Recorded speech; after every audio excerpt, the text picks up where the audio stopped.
Forget your 300 Blackout and forget your 7.62 by 39 because this tiny little cartridge claims to provide near 308 levels of performance out of an AR-15. Does it really though? I'm a bit skeptical, but I also need a solution to my hog problem. I mean, just this morning I pulled up on a big group of the bastards, which scared the shit out of me because I stupidly didn't have a rifle ready to go. Luckily, they darted off into the woods, only to stalk me from behind all the pine trees. Well, I guess I only saw one behind a pine tree, but that made me realize I need a cartridge that can blow right through pine and has enough energy left over to drop the pork on the other side. How good are our odds with the 300 Blackout? Honestly, probably not great with the short setup unless we're using something like Tech's WLVRN, because this is the same size as an 8-inch AR, but it has a 16-inch barrel to really put the smackdown on the squeal demons. It has been a game changer for maneuvering around all the trees and underbrush and stuff we got out here. The only issue that I ran into is from the factory, the muzzle brake is as loud as an 8-inch AR because the barrel is so much closer to your face, but I solved that problem with CMMG's Zeroed 36K can, which is one of the most compact cans that I know of, perfect for keeping this as short as possible, but even with its size, it is extremely quiet. Yeah, I'll be the judge of that.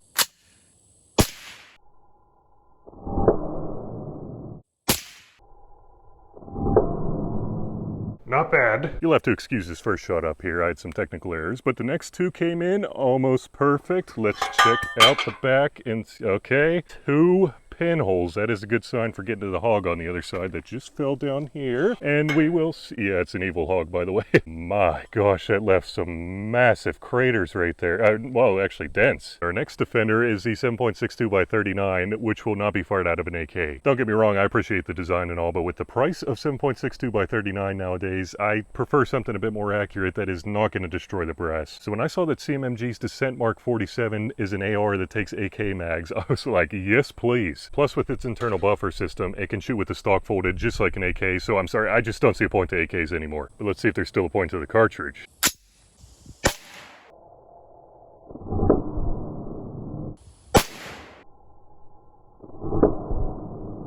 Not too shabby. They ended up in the exact same line, so let's make sure they went through. I mean, I'm assuming they went through, but oh yeah, definitely went through, and it almost looks like they were both tumbling. I guess the pig back here will tell us. Okay, one of them definitely was not tumbling. The other one for sure was, as you could see by that nice bullet imprint. But holy shite balls, it went straight through 3/16 of an inch after 6 inches of pressure-treated lumber. That is freaking impressive. Pretty safe to say a hog is not getting up from that, but how about our mini 308?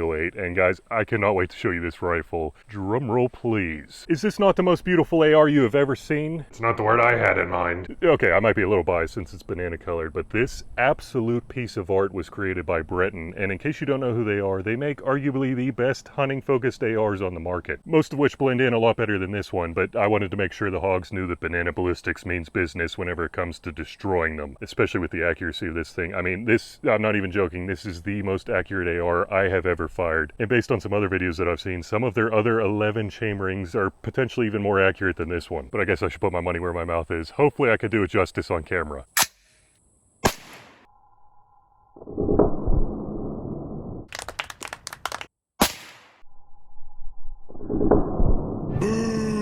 Yeah, not exactly my best work, although here's a group that I shot at 100 yards with a rear rest. Wait, what do you mean you can't see anything behind this hog, Terry? I give you a freaking front row spot every time, and this is the thanks I get. Unbelievable. Anyway, let's check out the back here, and yeah, things are not looking good from the top, but we will see. Oh my gosh, those were tumbling like mofos, and it looks like this one shot straight out of the top of the block. Other one deviated quite a bit too, and oh, not quite a heart shot, but it probably blew off the front legs, and that left a massive dent even though it was tumbling. And when I was walking up, I think I saw the bullet. I mean, I don't know for sure if this is the one that came out of the top of the block there, but it looks pretty suspicious. Look at the 7.62 by 39 staying relevant with a clear win, although not by a huge margin. But if we're being honest, pine trees are probably the least of my worries because with all the testing I do out here, I keep a lot of concrete on hand. The pile needs to be replenished, but I've seen a hog walk right behind a 1.57-inch paver before. I didn't have a gun on me at the time, but if it happens again, which one of these cartridges should I use? Guess it means it's blackout time.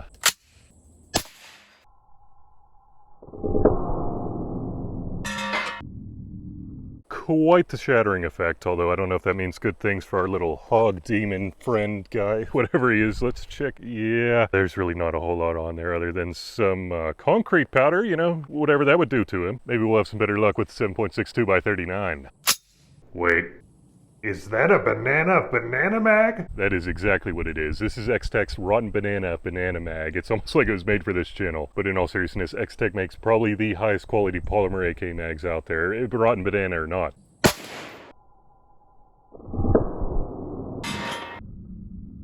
Nice shattering effect again, but what does that mean for our little demon hog here?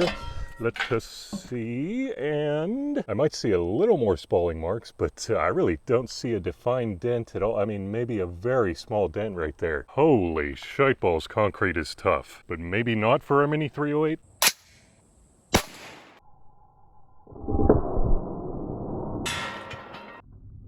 Can't complain about the shattering effect with that one either. All the 30 cal seem to be shattering experts whenever it comes to concrete, but I need to know that I'm safe from concrete hiding hogs with at least one of the cartridges. Let's see what happens. Okay, there's a little bit better defined dent than the 7.62 by 39, but I mean, barely anything more. Hopefully those would at least scare the hogs off, but then we have to worry about the very high likelihood that the hogs are going to hide behind steel, because with all the testing I do out here, I keep a shitload of steel on hand. And although I never hope to live to see the day where the hogs hide behind it as armor, I really need to know which of these cartridges are best to get through mild steel just in case. And being that the 7.62 by 39 went straight through 3/16 of an inch after going through lumber, let's start off with a 1/4 inch of mild steel. Hopefully the Blackout has a good chance, hopefully. And indeed it does. One of the cleanest holes I have ever seen. Almost makes me want to put my pinky in that hole. Oh yeah, how's it feel in there, pinky? One of the cleanest holes you've ever felt. Oh my gosh. If the 7.62 by 39 can do what it did on the lumber, you would assume. But I guess we shouldn't assume things.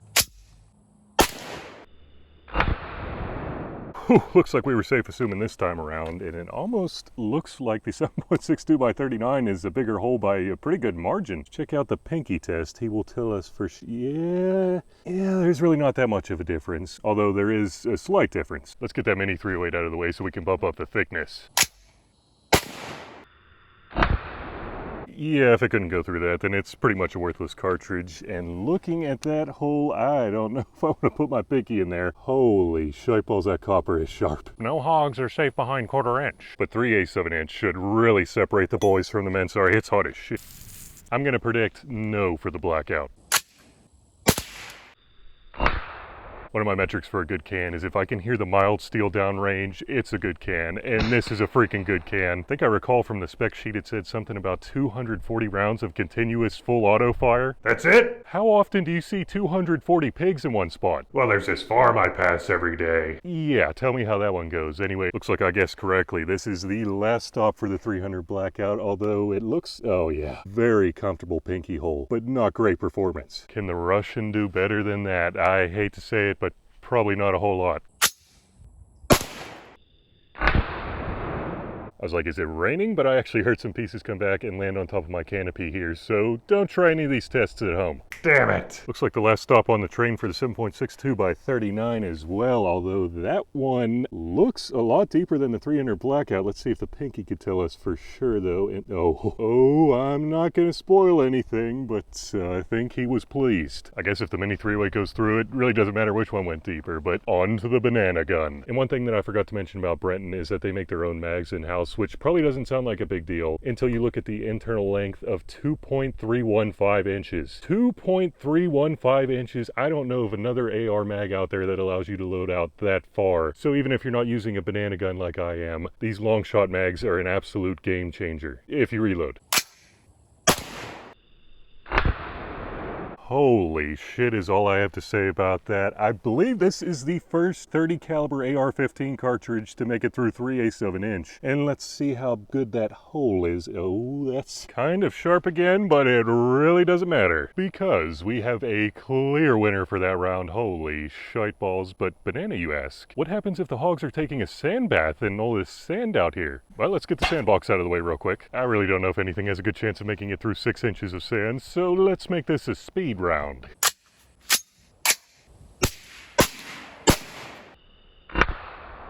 Good shot placement, extra tiny hole. Let's turn it around. And Absolutely nothing. And damn, boy, this hog's got a booty on him. Sorry, I was in a rush. What a round, huh? Figures that they all tied, but we have one final round, and it is absolute worst case scenario. The hog's got enough nerve to come out of hiding and charge straight at me. I need a cartridge. Well, actually, I need a bullet cartridge combo that will drop them right on the spot. So I brought out the spiciest expanding copper bullets that I know of for each of the cartridges so we can test them out on some ballistic gel. Sorry, I mean hog gel, I don't know. First up, we have Gorilla's 125 grain fracturing Punisher series in 300 Blackout.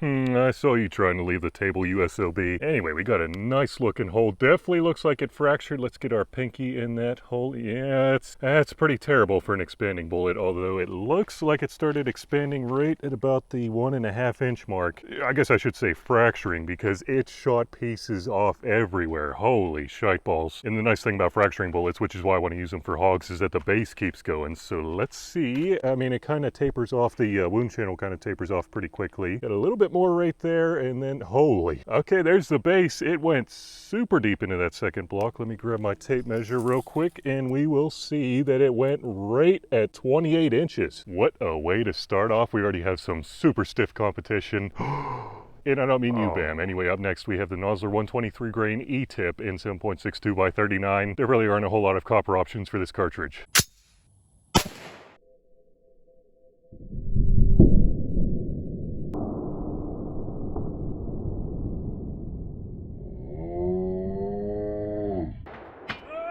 Oh, not on a brand new block. Oh my gosh, and thank you to Clear Ballistics, by the way, for sending these over. Oh, but not on a brand new block. Gosh, damn. That one definitely did not fracture like the Gorilla bullet. Let's check out a pinky. Oh, I can barely get it in that hole, but let's check out the wound channel from the only clear window we have, basically. But that expanded pretty nicely. It keeps going. Oh, wow. Still expansion even, 3 inches away from the edge of the block. Pretty good. And then there is the bullet.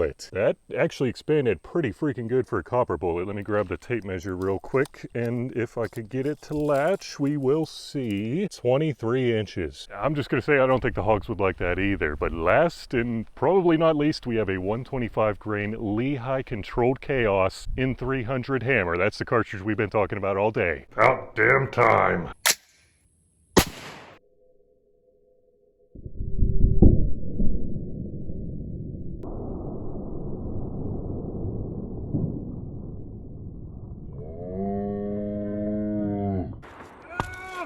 Probably should have expected that at this point. And yes, I know I need a tarp. I just keep forgetting one, although half the blocks will probably fall off anyway, knowing my luck. Anyway, let's see what the damage was. I just need to get it oriented correctly. Give me a second. Sorry guys, we only have one more clear window, or somewhat clear window left. Let's check out the pinky hole and see. Oh yeah, that's freaking terrible. Started expanding right where the 300 Blackout did, and it looks almost identical, although it looks like the base of the bullet was starting to deviate a little bit, because it goes, curves a hard left, like and then me. there's a new wound channel. If you can see it, it's like a pencil wound channel. Keeps going straight out the freaking block. 32 inches plus with that much devastation up front. I don't know a hog that could get up from that. I mean, definitely no 308, but I only know of one other mainstream AR-15 cartridge that's potentially even more insane. You can check out that video here if you want. And remember, don't let ballistics drive you bananas.